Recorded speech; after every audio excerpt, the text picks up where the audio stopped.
Okay, let's unpack this. For anyone following the headlines, the escalating conflict between Israel and Iran is, well, it's a daily flashpoint.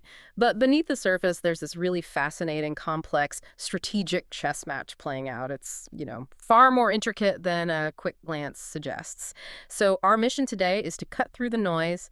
We want to go beyond just the immediate news cycle and really extract the most important insights. We're talking about the latest developments and, crucially, the actual military strengths of both nations. The sources we've compiled, they offer a truly illuminating picture.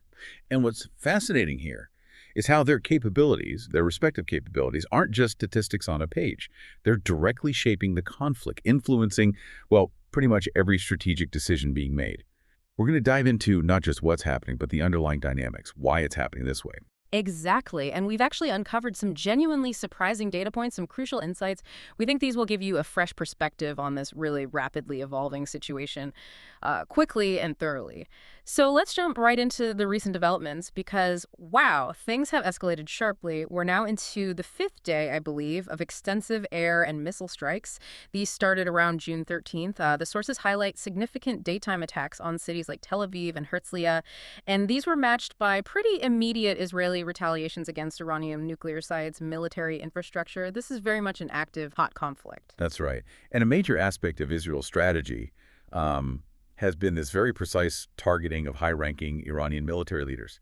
Our sources confirm that Israel struck key commanders. We're talking Hossein Salami, the chief of Iran's IRGC, the Islamic Revolutionary Guard Corps, and several Air Force leaders, too, the IDF, the Israeli Defense Forces. They've even described one of these hits as the elimination of Iran's wartime chief of staff, Yeah. which, marks a very, very significant strategic blow. Wow. Yeah, speaking of strategic blows, Israel is also asserting, well, pretty significant air dominance. They claim to have destroyed roughly one-third, that's over 120, of Iran's ballistic missile launchers. Now, Iran certainly responded. They launched, over 370 missiles?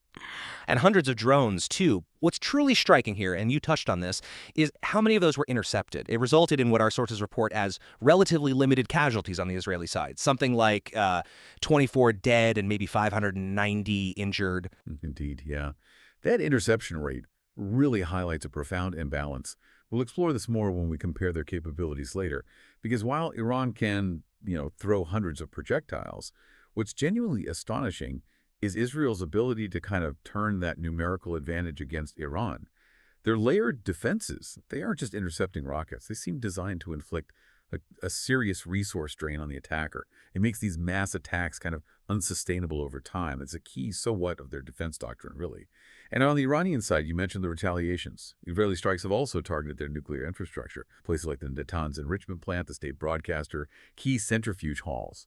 Now, the report suggests the underground facilities at Natanz remain largely intact, but these are still very impactful hits. And it's not just military installations feeling the heat, right? Civilians are being displaced on a large scale. Tehran, for example, has seen mass evacuations. Over 300,000 residents warned to leave certain areas, apparently. And the global dynamics are shifting, too. The U.S. has notably repositioned defenses in the region. Politically, you've got leaders like former President Trump calling for Iran's unconditional surrender. Strong words. Conversely, yeah, you see other global players urging de-escalation. Russia, for instance, is offering mediation, though our sources indicate Israel is, well, currently not interested in those efforts, which raises an important question, doesn't it? What's the effectiveness of diplomatic outreach when one side perceives such a clear military advantage? That's a crucial question.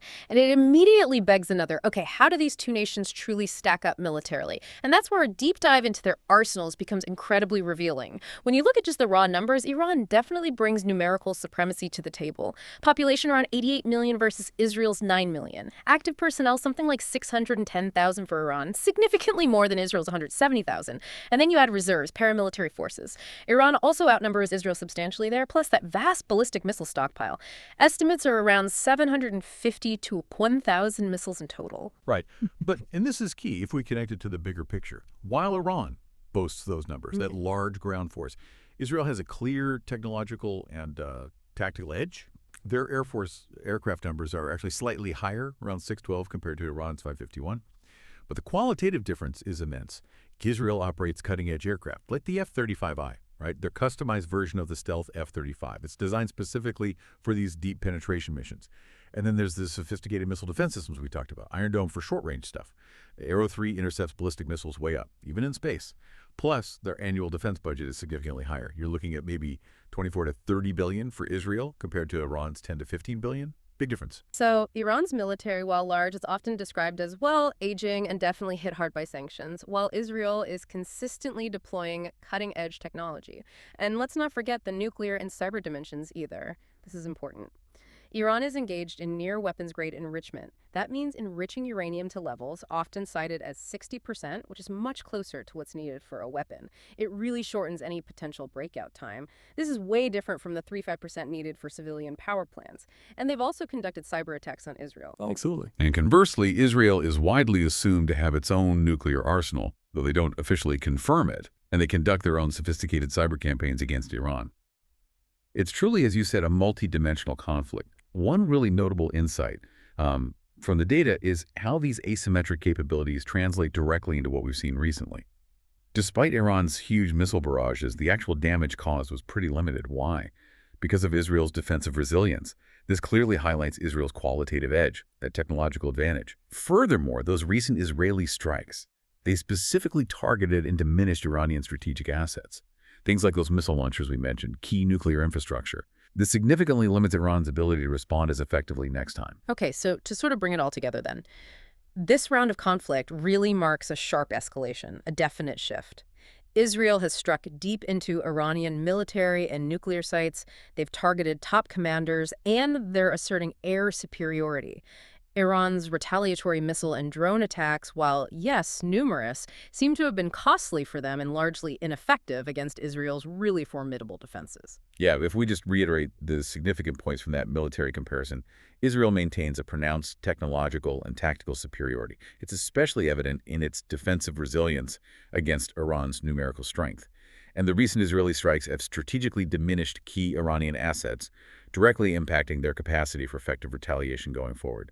This asymmetric capability gap, it's a critical factor defining this whole conflict. And the broader implications here are just massive. Beyond the direct conflict, the human toll is stark. You've got mass displacement, particularly into Iran, potentially creating a huge humanitarian crisis. The U.S. involvement isn't just about moving defenses around. It signals a clear message of deterrence. It impacts regional alliances, could even set a precedent for future interventions. Who knows? And the global community's concern over energy markets is very real. I mean, potential disruption of shipping lanes like the Strait of Hormuz, that could send shockwaves through the global economy.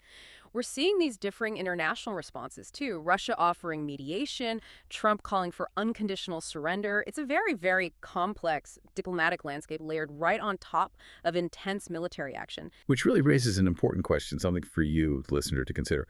What will be the long-term impact of these, asymmetric military capabilities on regional stability? Is this imbalance sustainable or inherently destabilizing? And maybe also, how will evolving diplomatic efforts, or perhaps the lack thereof, contend with this rapidly shifting military landscape, especially when one side seems to be actively degrading the other's strategic assets, kind of reshaping the balance of power in real time? Absolutely. A lot to think about there, and certainly a situation to keep watching closely. Thank you for joining us on this deep dive. We hope it's given you some valuable context, and we definitely encourage you to continue exploring and reflecting on the information we've presented today.